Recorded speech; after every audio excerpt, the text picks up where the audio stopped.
Bonsoir chers auditeurs et chères auditrices de notre web radio R212. Aujourd'hui, Aziz Bousseta, en sa qualité de chroniqueur invité, partage avec vous son avis et sa réflexion dans cet article intitulé « 2024 s'en va sans trop de regrets. 2025 arrive sans trop d'espoir ». Voici ce texte captivant en podcast pour vous. Aziz Bousseta ouvre son propos par une observation pleine de nuances ainsi. Au Maroc, on a coutume de dire que tout va bien, que tout ira mieux et que, au final, tout est bien pour qui sait rendre grâce à Dieu. La réalité est légèrement différente, sans pour autant être alarmiste.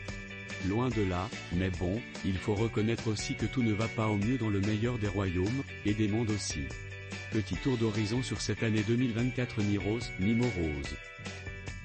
Notre journaliste initie la discussion sur ce thème crucial en rappelant qu'au Maroc, les jours pluvieux se raréfient, au point que l'on a presque cessé d'espérer la pluie de la manière suivante. La sécheresse. On a fini par s'y habituer, les jours pluvieux étant désormais rares. Il fut un temps où on démarrait l'année agricole en regardant le ciel, pour y scruter de la pluie et, le cas échéant, en gardant la même position, le lever au ciel, pour demander un peu d'eau salvatrice. On ne s'en donne même plus la peine, puisque la pluie, de toutes les manières, n'est pas au rendez-vous. On importe des céréales, de plus en plus, on fait venir de la viande rouge, de plus en plus aussi. Et on exporte toujours des cultures hydrophages. Pour savamment expliquer cela, on a trouvé le Graal, la balance hydrique, selon laquelle on importe plus d'eau qu'on en exporte. Mais on n'explique pas comment on fait pour boire. Aziz Bousseta explore ensuite la question de l'emploi en des termes incisifs, et souligne l'importance des succès diplomatiques enregistrés sur ce dossier. Ainsi, l'emploi. En dehors du sourire éternel du ministre chargé de l'emploi, on ne voit rien venir. En guise de politique gouvernementale pour lutter contre le chômage, engueuler le HCP qui donne les chiffres. Or, les chiffres, c'est bien connu, on leur fait dire ce qu'on veut, quitte à forcer un peu. Il y a aussi une autre politique gouvernementale pour lutter contre le fléau du chômage, et c'est le déni ou l'autruche. Et quand tout va mal, alors on appelle McKinsey à la rescousse. Quelques millions de DH pour donner bonne conscience au chef du gouvernement et à son ministre, ce n'est pas trop cher payé. Le Sahara marocain. De succès en victoire, d'acquis en reconnaissance, l'affaire est bien menée, rondement.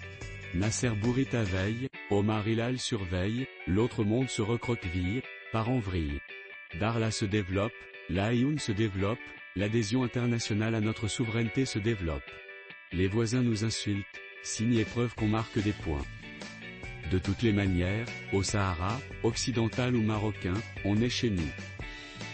Notre chroniqueur poursuit en citant une déclaration du chef du gouvernement, Aziz Akanouche, ainsi. Le gouvernement. Nous avons fait plus que les autres gouvernements, en seulement 2 ans. Ainsi s'exprimait Aziz Akanouche, à son mi-mandat. Le chômage, il ne voit pas, l'inflation, il ne voit pas, les nets, il ne voit toujours pas ce que c'est. Mais les chiffres difficilement vérifiables des réalisations tombent par milliards. Coué avait inventé la méthode, Aziz Akanouche la développe, avec le sourire en prime. L'auteur enrichit son analyse ainsi. La France. Déchirée, tourmentée, éclatée, au bord de la crise de nerfs, la France a quand même et finalement reconnu notre souveraineté sur ce qui nous appartient et qui nous était enlevé voici un siècle et demi. Emmanuel Macron, contre l'avis de tous et contre le bon sens, a persisté à trouver une solution à un problème qui n'en a pas, en l'occurrence l'Algérie et ses relations avec la France. Puis il fit ce qu'il a mis 7 ans à faire, perdant beaucoup de choses dans l'intervalle, le présent et l'avenir. Depuis, l'ambassadeur de France n'a plus le temps de se gratter la tête. On vous l'avait bien dit, les États-Unis. On peut ne pas s'appeler Lincoln et pourtant déclencher une guerre civile. C'est ce qui pend à la tête de Donald Trump. Il veut revenir sur bien des acquis, comme l'engagement des LGBT dans l'armée US. Il veut expulser massivement les migrants illégaux. Il veut lutter contre le wokisme et défendre la possession d'armes. Et il veut acquérir le Groenland, le Canada et peut-être aussi, dans la foulée, le Panama. L'homme à l'oreille blessée voit grand, veut sortir l'Amérique de sa glandeur et lui rendre sa grandeur. Aziz Bousseta explore ensuite les 25 ans de règne de Mohamed VI, qu'il qualifie de rondement mené en 10 ans. 25 ans de règne. Chiffre rond et un règne rondement mené, tout en finesse et en rondeur. Ne rien dire qui puisse vexer, mais ne rien laisser dire qui vexe. Laisser faire le gouvernement mais par faire son action. Défendre l'intégrité du territoire en développant les territoires. Développer la société en maintenant un très délicat équilibre entre progressistes et conservateurs. Parler au monde tout en surveillant l'autre monde. Les Jeux Olympiques. Cette édition, pour le Maroc, s'est inscrite sous le signe du zéro. 0 médaille, celle de Bakali confirmant la règle, 0 niveau, 0 dirigeant, 0 délégation pléthorique, 0 communication, 0 reddition des comptes, 0 révocation. Et, bien évidemment, 0 espoir pour 2028. Aziz Bousseta met en avant la diaspora marocaine, qui contribue énormément à l'économie nationale, en ces mots. Les Marocains du monde. Ils sont plus de 5 millions de Marocains à vivre dehors. Ils sont de plus en plus instruits, de mieux en mieux formés, et ils envoient de plus en plus d'argent. De moins en moins dans la vieille Europe, de plus en plus dans de nouveaux pays d'émigration, de plus en plus de femmes. Le Maroc, on l'aime et on le quitte. On le quitte en se promettant d'y revenir. On y revient avant d'en repartir.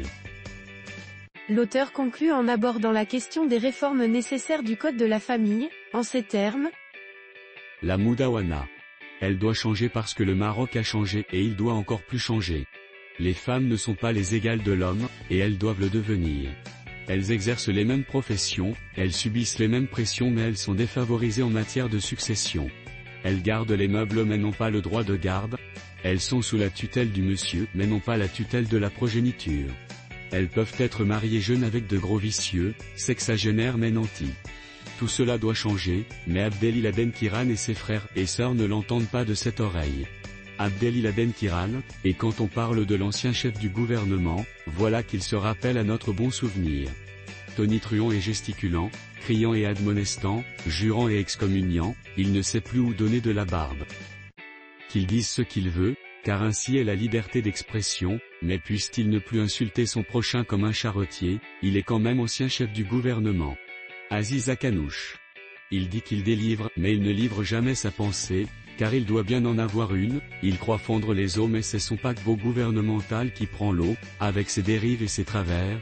Lancé à toute vapeur, il se dirige droit vers un iceberg nommé opinion publique. D'une gouvernance poussive au trafic d'influence supposée, du conflit d'intérêts avéré à son peu d'intérêt pour la communication, d'une érudition réduite à une ambition démesurée, Aziz Akanouche est en passe de conquérir le peu enviable titre de plus mauvais chef du gouvernement du Maroc indépendant, peut-être même avant. Et pourtant, il a de solides concurrents, Bourita, Hilal, Lekjaha. Le trio de fer du Maroc, la triade de l'enfer pour l'autre monde.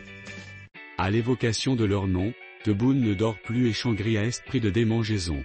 Ils ne cessent de pousser leur pion qui répond au nom de Gali, mais en vain. Fouzi Lekja les met invariablement en position de hors-jeu, Omar Hilal prend plaisir à leur asséner des gifles au vu et au su du monde entier, amusé, et Nasser Bourita ignore leurs coups bas en les prenant de haut. L'Occident. Décadent et arrogant, menteur et bonimenteur, il a montré en Ukraine et en Israël que si les hommes sont en principe égaux, ils sont à leurs yeux inégaux. Près de 200 000 morts en Palestine, mais les Occidentaux ne s'alarment que pour les morts en Ukraine. Israël court à sa perte et entraîne avec elle ses géniteurs occidentaux, qui sont assez stupides pour ne pas le comprendre. En Europe, aux USA, c'est la droite extrême qui arrive aux affaires, russophobe, islamophobe, xénophobe. Aux USA, en Europe, c'est la peur de la déchéance, c'est le journalisme de meute, c'est le droit et les droits à géométrie variable. Les USA et l'Europe ont créé le concept de guerre mondiale, ont inventé la bombe atomique, et sont agressifs. On peut s'en inquiéter. Et ainsi marche le monde, sur la tête, et ainsi avance le Maroc, cahotant sur le chemin du progrès, crapahutant sur ses ambitions d'émergence, il avance tout de même. 2024 ne s'est pas trop mal terminé, malgré l'inflation, le chômage et l'incertitude, et 2025 commence plutôt bien, malgré le chômage, l'inflation et le défaut de certitude. Bonne année 2025. Chers auditeurs et auditrices de R212, merci d'avoir partagé ce moment de réflexion avec nous. Votre engagement et votre écoute sont précieux. On se retrouve très prochainement pour un nouveau podcast inspirant.